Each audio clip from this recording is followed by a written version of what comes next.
Hey, Heavy on Eagles. Mike Greger, your beat reporter. I think this is our first Facebook Live that we've done since I've been covering the team here since 2019 for Heavy.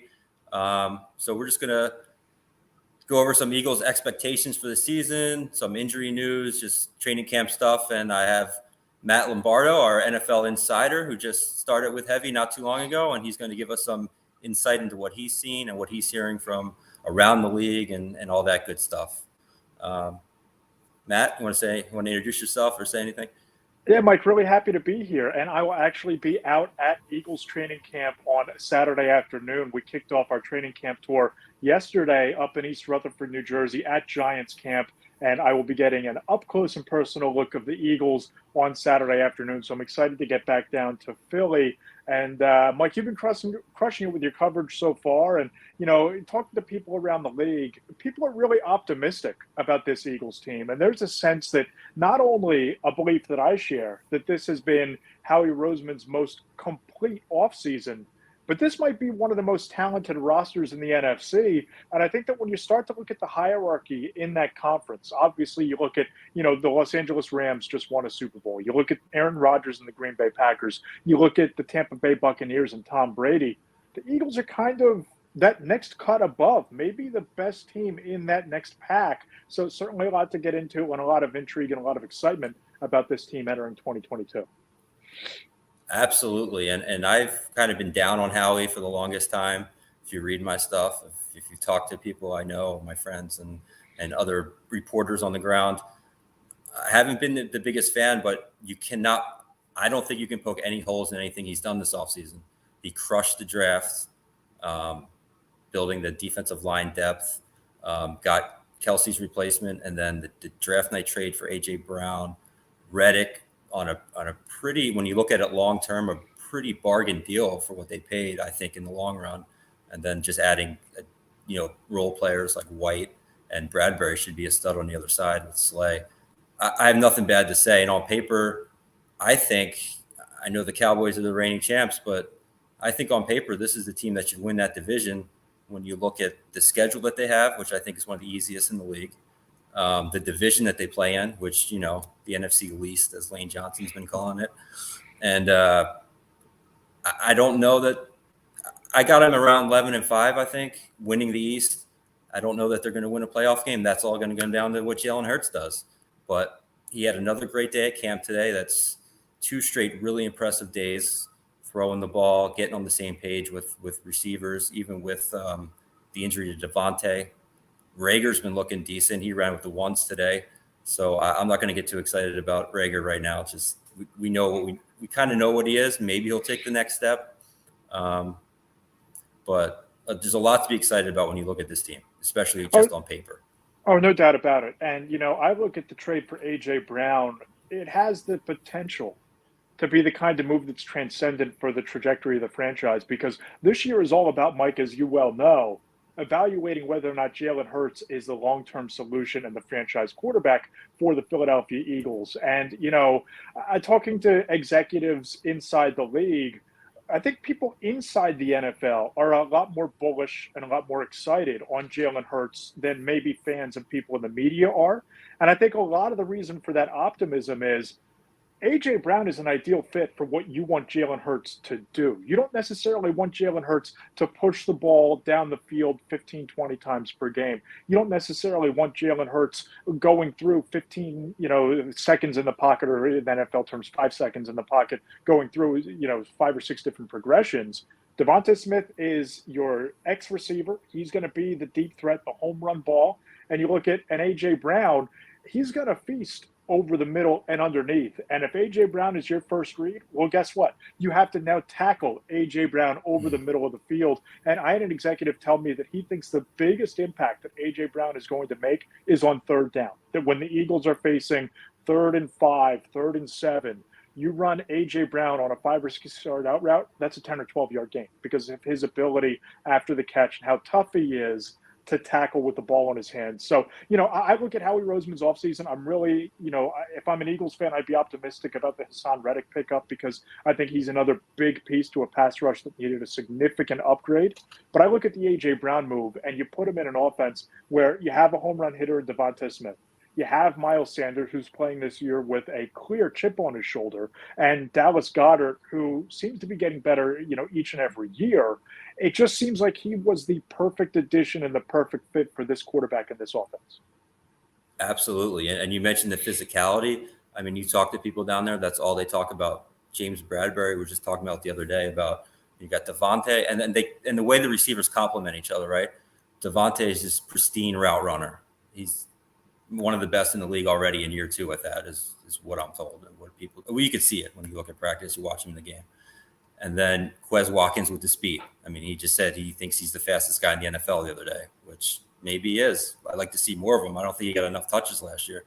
And then A.J. Brown with the physicality. Bradbury was just saying, how do you tackle this guy? I mean, he catches it anywhere, and he's like a running back. He's like a fullback because of his size and just the way he carries people on his back. I mean, you can Google the clips, just watch him carry defenders on his back. So he's going to be really hard to bring down, and that's, when you get down to the goal line, that's going to be another weapon for them. They don't have to run it every time. I mean, you can because they have the stable to do that in the backfield. And the offensive line. They might have the best offensive line in the NFL. Absolutely. And you talk about, you want to start projecting this out 5-10 years down the line. I look at Jason Kelce and I look at Lane Johnson, 2 of the premier players of their position. I don't know that outside of maybe a Creed Humphrey or maybe 2 or 3 other players, I don't know that there's a center in the NFL that I would want anchoring my offensive line other than Jason Kelce. And you look at Lane Johnson, someone who's been, at worst, a top 3 offensive tackle, arguably the premier right tackle in the league for the last 5 to 8 years. You're looking at 2 Hall of Fame caliber players. And now Kelce might be on the back end of his career. There's talk that this might be a swan song. We've had those conversations dating all the way back to 2018 or 2019. But you look at having those 2 pieces and the fact that they've cycled through in recent NFL drafts, including this spring. You brought up Miles Sanders in the running game. We talk about Jalen Hurts taking a next step in his development. That all starts up front. And the Eagles might have the best offensive line in the entire NFL. So if you start talking about expectations in the division or the ability to make a postseason run, it starts there. And there aren't many offensive lines that I would take above this group right now. 100% agree with that. And you look at the depth too now, right? Because they drafted Dickerson last year. He's going to be a starter again this year. But you get Jurgens, who is going to be the center, but they're cross-training him. If he needs to come in and step in at guard, just as they did with Dickerson last year, that's something that they're going to be able to do. Dillard, I know he's been very up and down, but he's been serviceable when he's had to come in, at least last year. I know he got a concussion today, but he'll get out of the protocol, put those Guardian caps back on, and everyone will be fine.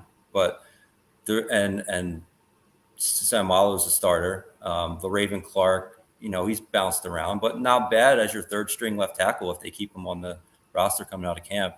A lot of depth there, and they're going to use that line as much as possible. I agree that they're the best, probably the best in the league.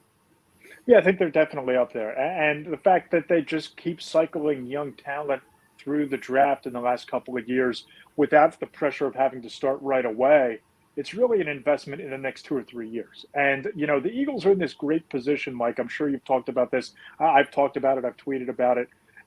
With the 2 first-round picks they have in hand next year, if Jalen Hurts takes that step and they wind up a 12-5 team, a 13-4 team, winning the division, making a playoff run, and Hurts goes in and has the kind of 30 touchdown, 15 to 18 interception type of campaign where you realize that he's the guy, you can now build around him. You can continue to add elite playmakers along that line or in his supporting cast.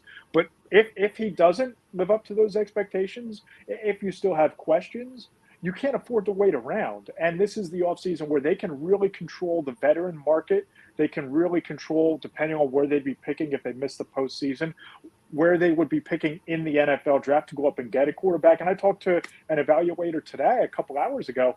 He told me that in a typical year, you'll get 4 or 5 quarterbacks that you're asked by teams to evaluate and give reports to around the NFL. He said he's already been asked about 12 to 13 quarterbacks. So it's going to be a very deep quarterback draft. So if the Eagles need to move on from Jalen Hurts because he doesn't meet the expectations that a lot of people have from him, well, this supporting cast is ready for them to take a big step forward or at least be competent around a young quarterback that they can kind of control the board and go and get their guy. You hit the nail right on the head, and they'll never say it publicly, but that's exactly what they did. They set themselves up for success. Like this is the perfect opportunity. I mean, again, I don't want to give Howie too much credit, but he set this up perfectly, right? Like this is going to play out how the Eagles want it to play out, not how Jalen Hurts wants it to play out, not how anyone else wants, agents want it to play out. Now, if he comes out and balls out, here's the question. Do you jump and give him that contract in December if he's really playing well, or do you let it play out for the rest of the year? I was talking to Lee Steinberg, famous agent, a couple weeks ago, and he's like, that's the decision you got to make. I mean, and as a player too, then Jalen could come back and be like, maybe I'm betting on myself and I'm going to play it out and play even better and see how high this contract can go with the way they're giving out quarterback contracts these days. Let me ask you, Matt, is there I've been trying to find like a target number that Hurts has to hit for him to be the guy, like that you're going to commit to. I think that I got the over under at around 30 passing touchdowns. It may be a little high, but I'd like to get your thoughts on that. Yeah, that's the number I have in mind too. That if he has 30 passing touchdowns and the Eagles make the playoffs and win a playoff game, I think you have to commit to him, right? And I wrote about this last week in the fallout of Kyler Murray's extension with the Arizona Cardinals, talking to a couple of agents, talking to Randy Mueller, a contributor here at Heavy Sports, who is a former NFL Executive of the Year. Randy's even higher on Jalen Hurts than a lot of people that I talk to in the league. And he thinks the Eagles should commit at some point to Jalen Hurts. And he thinks that the baseline, and I've heard this thrown around a couple of different times, is Derek Carr's deal. That even though Jalen Hurts probably doesn't have the same pedigree, certainly doesn't have the same pedigree as a former number one pick in Kyler Murray, that, what he's shown you right now and with what you've built, he might not command Kyler Murray money. He might ultimately deliver better results than Kyler Murray. But in terms of a contract, I think that Derek Carr benchmark is probably the number to keep an eye on. Yep, I've also heard that. I know Adam Kaplan's been talking about that a lot on the Inside the Birds. That seems to be a good comparison, especially when you look at the way that's structured. The team and the agent both structured it in the manner that they want it, that's going to get them the most money, or be able to just part ways if they want to at the end of the day. So that's a great comparison there. A lot to evaluate with Jalen Hurts. It's I don't remember this with the Eagles for a while. I mean, even with Carson Wentz, I feel like they kind of knew he was going to be the guy, and they handed him a lot of money early. So I think that's kind of going to guide how they handle this contract negotiation too with Jalen Hurts.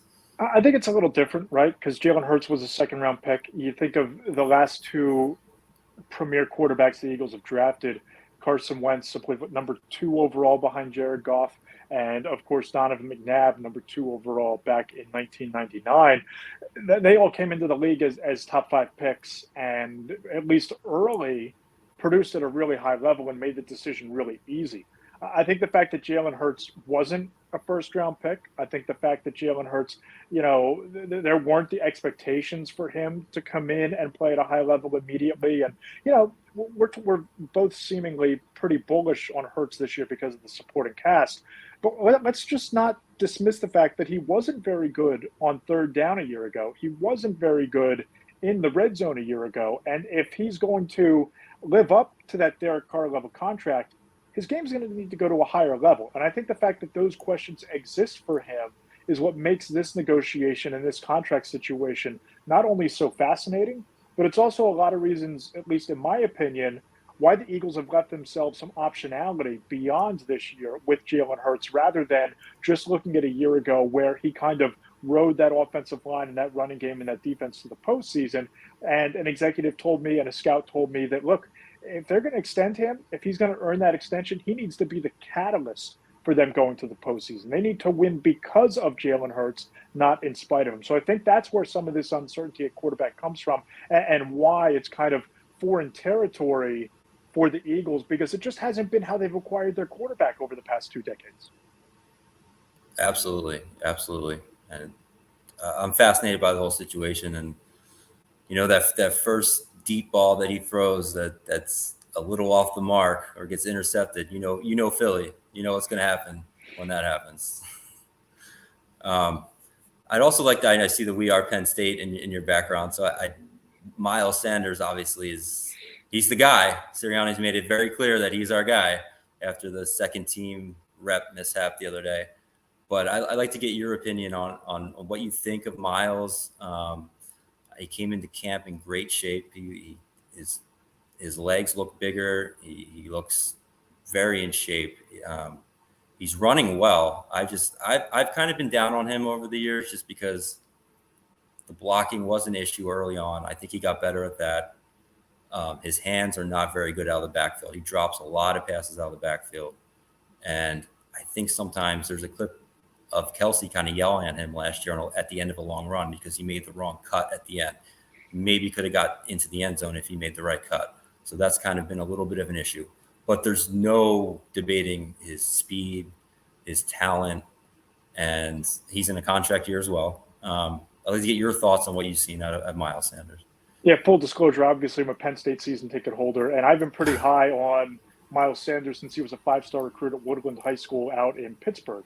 I was pretty pumped about him back in recruiting. I thought this kid had, Pro Bowl caliber running back potential. Now, obviously, injuries have limited that. Obviously, there's a little bit of the issues with the fumbles, with the drops. I'll say this about Miles Sanders. From everything that I've heard, everything that I've read, he's more motivated than ever. He's coming in with a chip on his shoulder into this training camp and into this season. And obviously last year, not scoring a rushing touchdown, obviously having the hand issue, having the other injuries that kind of limited him a year ago. If he can stay fully healthy behind that offensive line and with all of the space that's going to be created on the outside because of the attention defenses have to pay A.J. Brown, who we talked about, and Devonta Smith over the top, I just don't see a world where the floor for Miles Sanders isn't 950 to 1,000 rushing yards and about 5 or 6 touchdowns. I don't know that that's the kind of money that you commit top tier running back money to, and I don't know that in today's day and age that it's wise to re-sign running backs to top tier money when you look at the trajectory of the position after their rookie contract. But I think 1,000-yard season is very well within Miles Sanders' reach as long as he stays healthy. But again, he has to protect the football, has to become a little bit more versatile as a pass catcher. But the Eagles have the offensive line in the scheme. They were the number one rushing offense in the league a year ago, despite having a backfield by committee. So I think that, if he's the bell cow and he's the workhorse, he's a home run threat every time you put the ball in his hands. He just needs to hold on to it. Right. Yep. And they drafted Gainwell, and they got him waiting there in the wings, and being down at practice, he's getting his reps, and they're using him in the slot. They're splitting him out wide. He can catch the ball. So if Sanders gets hurt or he has the dropsies again, they got someone that they can plug in there. And then they do like to spread the ball around too. They haven't traditionally over the past couple of years, even going back to the end of the Peterson years, where they kind of just make one guy just pound the rock. They kind of split it up. So again, another interesting situation to monitor with how they handle the Sanders usage and then the contract situation. Oh, no doubt. And again, you look around the NFL and the landscape is littered with cautionary tales about second contracts for running backs. And the Eagles do have Kenneth Gainwell, who you mentioned. It just comes down to how committed are they long-term to taking the risk from a health standpoint and a durability standpoint and a long-term longevity and productivity standpoint from Miles Sanders. But I think the ability is there for him to be a top-tier running back in this league. He just needs to stay on the field and put it all together. Interesting side note, not to read too much into it, but at Sirianni's press conference this morning, he had his 3 children at the post-practice podium with him, and he was assigning different players' names to him, and his youngest was sitting on his lap, and he said, Miles Sanders, and then the daughter was Slay, and then the middle child was TJ Edwards. I'll say this. I've covered the NFL in some capacity or another for 11 years now, right? Whether it's on talk radio, newspapers, print, digitally, here at Heavy, what have you. Covered the Giants beat for 3 years, the Eagles beat for a handful of years before that, before now in this role as a national reporter. I have never seen a head coach go out of his way and be so adept at relating to his players and building a culture and getting buy-in from his players as Nick Sirianni. And I know, living in the region, that he kind of took some heat on talk radio and the whole like watering a flower in terms of the culture and all that, a year ago. But it works, and their run in the second half last season to the postseason. I think that kind of underscores that his philosophy works, right? And you see him every day. He's wearing a different, vintage player or current player T-shirt to practice. You see him going out of his way to talk up his players whenever he has the opportunity. He doesn't seem like a guy who's going to, cut them down. And all coaches protect their players to a certain degree. It just seems like Sirianni is building something where his players are going to want to run through a wall for him. And now they have a roster with the talent that's capable of running through that wall to some pretty special places. And then he's talking trash to New York Giants fans on the tennis courts in Right. New Jersey. That's instant Philly street cred right there. Oh, no doubt. And I think that even looking as a kind of a forward-thinking, head coach in this league, the fact that they're not hitting during training camp, I know that, maybe some older fans or some old school fans, it kind of rubs them the wrong way. And we'll see how they wind up tackling and playing defense and all that in the first few weeks, whether this matters. But I think that if you're going to do the deep dive and say, you know what, X amount of injuries happened during training camp, or the league saw way more concussions during training camp last summer compared to the regular season, which saw a downtick in concussions. If you're taking all of that data and you're trying to build a team that's built around speed and versatility and all of those things, and you have so many high-end playmakers and star caliber players, I don't know that you want to beat your brains in August going up against each other during training camp in the dog days of summer. And I think that on one hand, it's a little bit of a calculated risk and a calculated gamble not to be hitting. But I think it's another move by Sirianni, not only that might be forward thinking in terms of team health, but it's another move that gets his players to buy in to what he's trying to build there. So again, that's just another intriguing element to this situation in Philly. But I think this is one that could pay pretty big dividends for him. Yeah, he's got the right attitude. Came right in. Even the veterans. I mean, Kelsey loves him. I mean, that's all you need. If you want the locker room to embrace you, get Kelsey to love you, and he did that. Very protective of his players, And I've been around NFL players for a long time. They hate training camp. And they hate training camp because of the hitting and the tackling in August. Why do you think there's so many fights every day across the league? and again, some of that stuff builds team chemistry because you got guys like jumping in and defending their guy, and it's offense versus defense and all that. But I just think there could be real upside here to this approach that Sirianni is taking. And the days are long gone of the 2-day practices. Although the days are long gone of tackling to the ground. And, it just seems like this is the type of decision that can get his players to buy into what he's trying to build. And it might also keep them healthier down the stretch when teams might be dealing with other injuries because they exerted so much during training camp and there was so much physicality during these practices. So just something to keep an eye on. Absolutely. I wanted to I know you had written a story last week about the Eagles maybe looking at some running backs, maybe Dexter Williams, and you broke the story about Jaquan Hardy not signing here with the Eagles. So just to get your thoughts, or if you're hearing that they may make a move, whether it's a running back or another position, or if you've heard anything on the trade front with like a Jalen Reagor or anything like that. Yeah, Mike, I made a couple calls this morning on this actually. And, my consensus from people that I talk to is the Eagles are always looking for veteran running back help. And that's why I think someone like Dexter Williams makes a little bit of sense there because he's a veteran, what he can do. But the sense that I've heard is, barring some sort of catastrophe or some sort of significant injury to a starter, don't expect the Eagles to make a big splash between now and the regular season. They're pretty happy with their roster. I think there's a lot of confidence in what Howie Roseman built this offseason. I think there's a lot of hesitation to move any assets that they have because of that optionality we talked about built into next year's draft. So I think that, keeping an eye on a veteran running back makes sense for them. But I don't see them making any big moves or big splashes from here. At least that's, my key takeaway from my conversations today. And then that aligns with, just looking at the roster, they don't really, we can say they only have 5 running backs at camp, but what does that mean? You just need an extra camp body because even if you bring one in, he's probably not going to make the team. So what's really the point at the end of the day. The And Rieger question.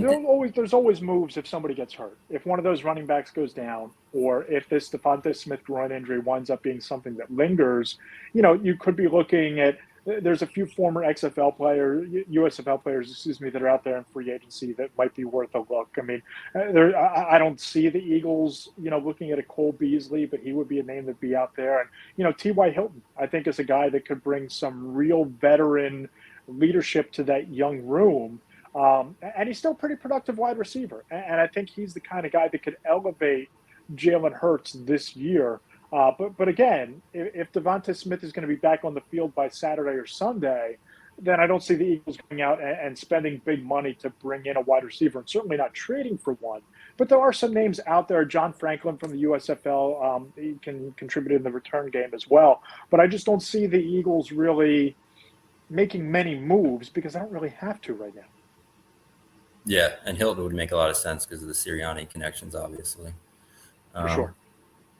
Yeah, well, Hall of Fame. It's also Hall of Fame weekend, so I wanted to touch on this before we get out of here. Also, is Vermeil's going in. So first, do you have any Dick Vermeil stories that you could share? That's the first part. Second part, I just want to talk about current Eagles or Eagles that recently retired. I'm thinking Malcolm Jenkins in my head that you think have a chance to maybe get into the Hall of Fame.